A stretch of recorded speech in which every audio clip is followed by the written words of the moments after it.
皆様こんにちは、セリナです。今回は5月31日発売、ローラメルシェリアルフローレスウェイトレスパーフェクティングファンデーション、リアルフローレスファンデーションブラシ、そしてリアルフローレスルミナスパーフェクティングプレストパウダーをご紹介していきます。今回ローラメルシェからは新作のベースメイクとしてファンデーション、パウダー、そしてこちらのファンデーション専用のファンデーションブラシが発売されました。特にこちらの新作ファンデーションは素肌が生まれ変わったような素肌感に特化した仕上がりということで、発売前から注目度が高いアイテムですよね。今回はこちらのファンデーションを指塗りとブラシ塗りでそれぞれどのくらいの違いが出るのか見た後に、4時間後のマスク崩れについてもご紹介していきますので、少しでも参考になれば嬉しいです。こちらのチャンネルでは他にも新作のコスメを中心にご紹介しておりますので、気になった方はぜひチャンネル登録して動画もチェックしていただけたら嬉しいです。それでは早速始めていきます。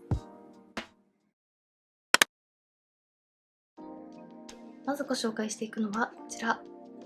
ローラメルシェリアルフローレスウェイトレスパーフェクティングファンデーション。素肌が生まれ変わったかのようなヘルシーな美しさを追求し、素肌感に特化したリキッドファンデーション。軽くストレスフリーな使い心地とみずみずしく潤う肌実感の向上を目指しました。素肌になりすましながら肌表面に薄膜のベールを形成し、フラットで滑らかな印象に整えます。ウォータープルーフ、スウェットプルーフ、湿気プルーフで長時間経ってもくすみにくいフレッシュな質感が持続。アルコールフリー、フレグランスフリー、ノンシリコンで肌の刺激となる可能性のある成分を極力省いた肌に優しい処方です。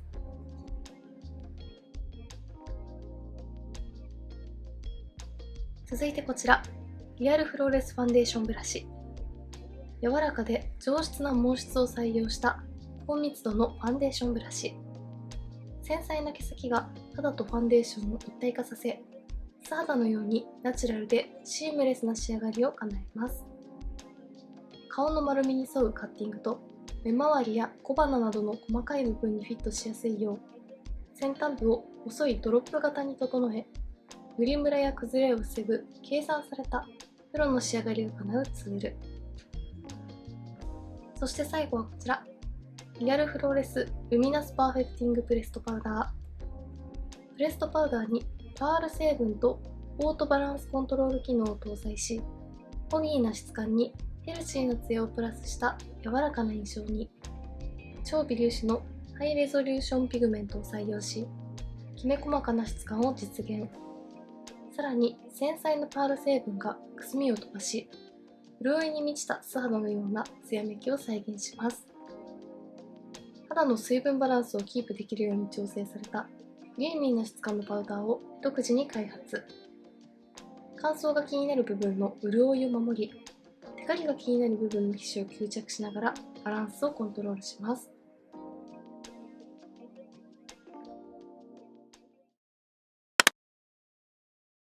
それでは早速、ファンデーションから実際に肌の上にのせてみて、どんな感じの仕上がりなのか見ていきたいと思います。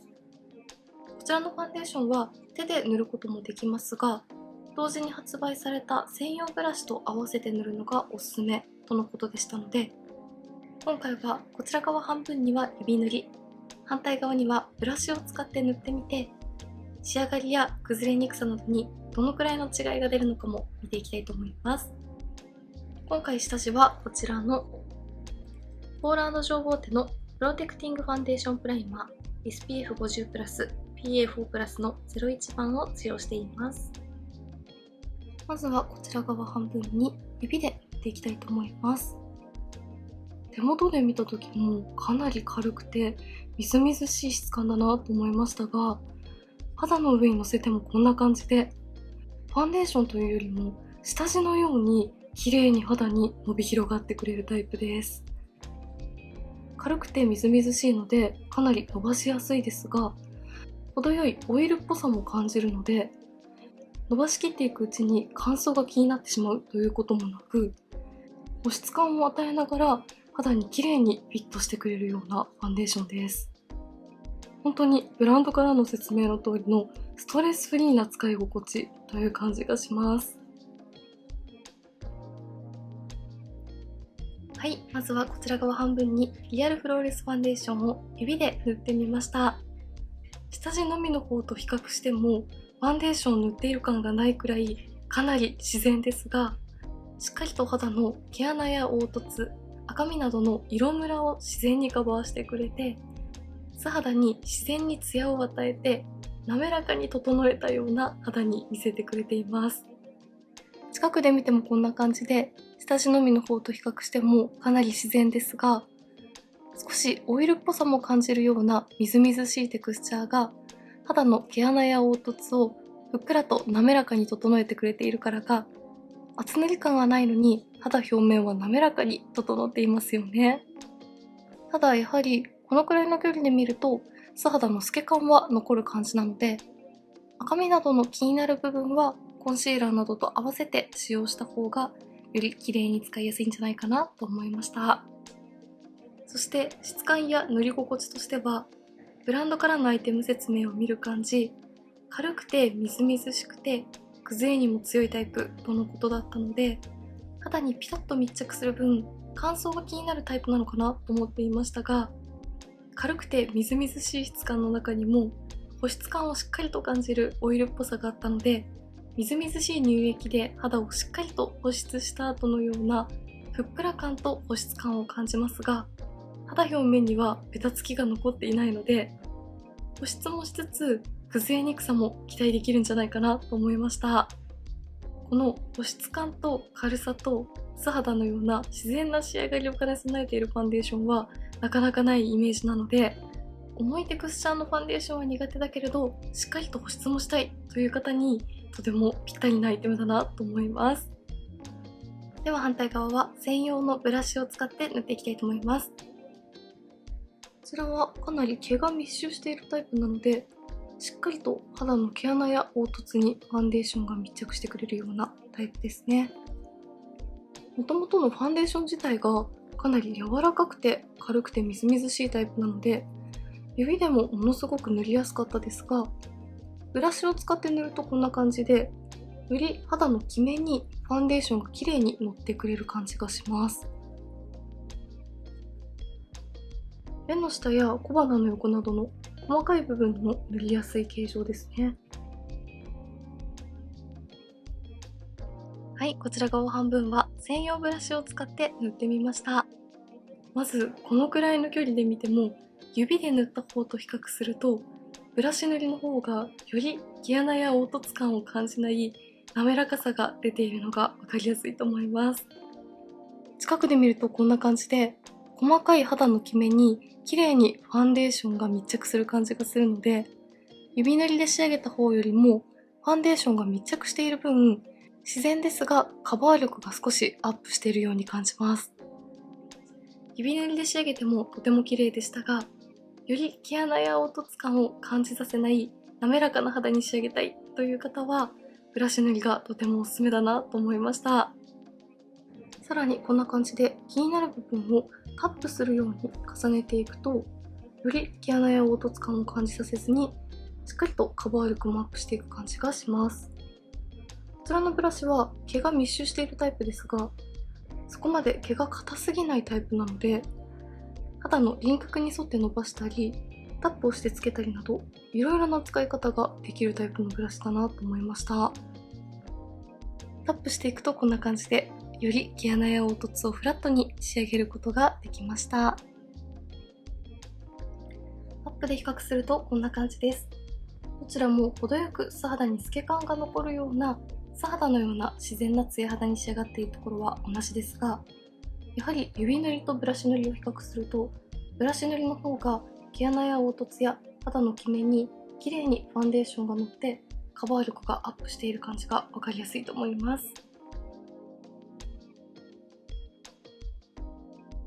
はい、外の自然光で撮影しています。自然光で見てもやはりブラシ塗りの方が肌のキメにしっかりとファンデーションが乗っている感じが分かりやすいと思います。どちらも素肌のようなかなり自然な仕上がりですよね。そしてカラーについては、今回は標準色の 1N2 バニラというカラーを使用しています。ローラ・メルシエの標準色は他のブランドの標準色と比較すると少し黄みを感じて明るめな色出しなので、今回の標準色も他のブランドと比較すると少し明るめで黄みを感じるような仕上がりでした。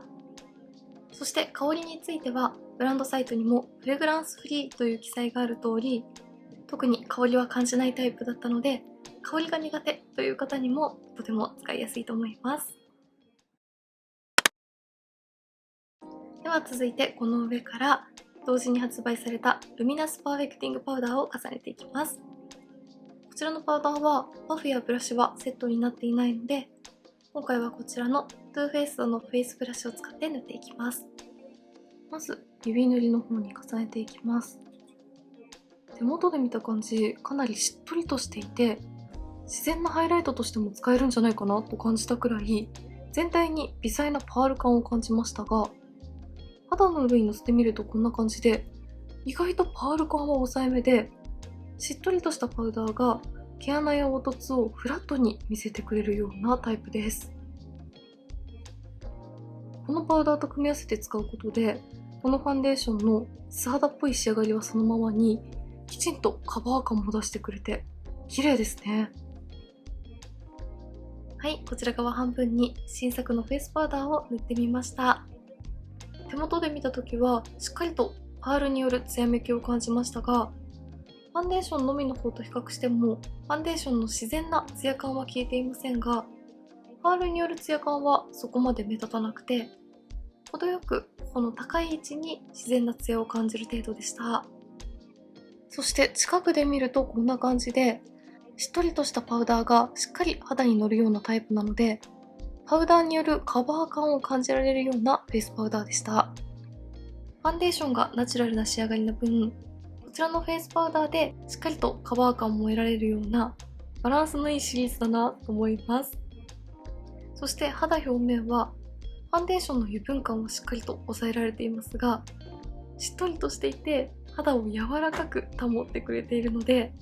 ベタつきは抑えつつ粉っぽさや乾燥する感じは全くしないような、しっかりと乾燥対策もしてくれるようなタイプです。今回の新作のファンデーションもフェイスパウダーもどちらもベタついたり重たい感じはしないのに、しっかりと保湿感を保ってくれているところがすごくいいなと思います。はい、こちら側半分、指塗りの方にフェイスパウダーを重ねている状態です。やはり外の自然光で見てもパール感はかなりナチュラルで、パウダーによるカバー感がアップしている感じが分かりやすいと思います。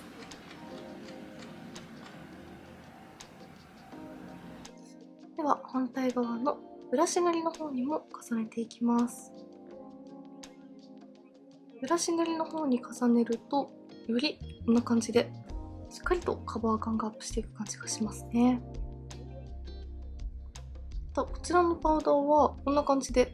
磨いていっても特にツヤが増していくという感じはしないタイプです。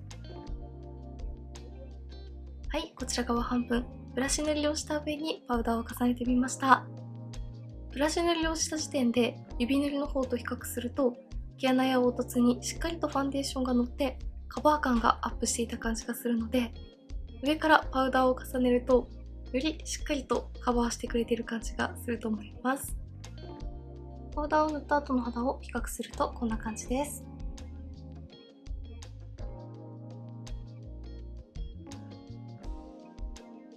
ではここからは4時間ほどマスクのまま過ごして、どのくらい崩れ方に違いが出るのかを見ていきたいと思います。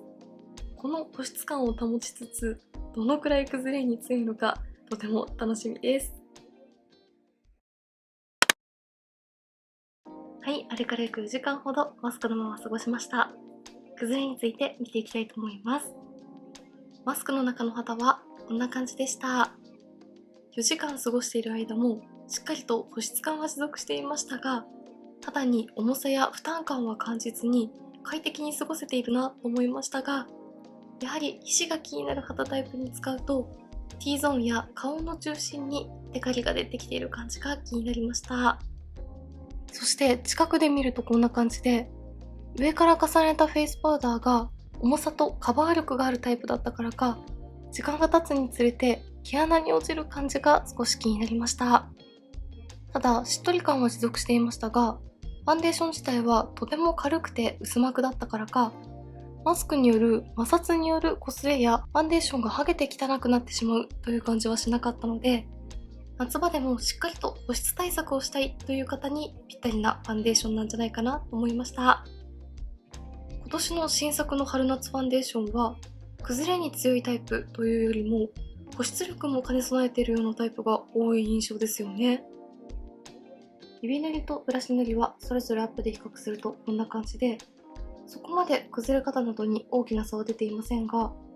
やはりブラシで密着させた方がファンデーションが薄まっていく感じは防いでいる感じはします。